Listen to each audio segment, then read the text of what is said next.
So essentially the DNI, Director of National Intelligence role, is to make sure that there's a single accountable person to the president who is responsible for all of the production and all of the assessments that come out of the intel community.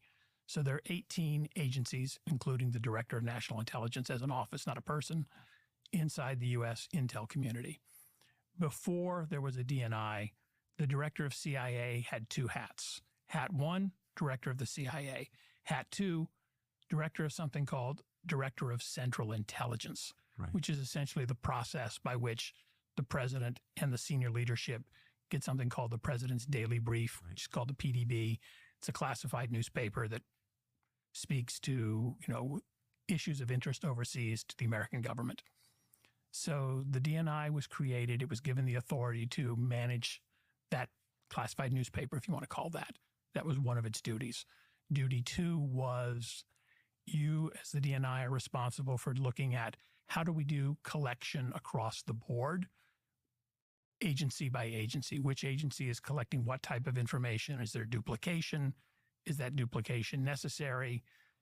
It also has, sort of a mundane but important role in determining budgets and managing not necessarily the execution of, or not so much execution of budgets, but pulling a budget together for the IC and being accountable to talking to Congress about it.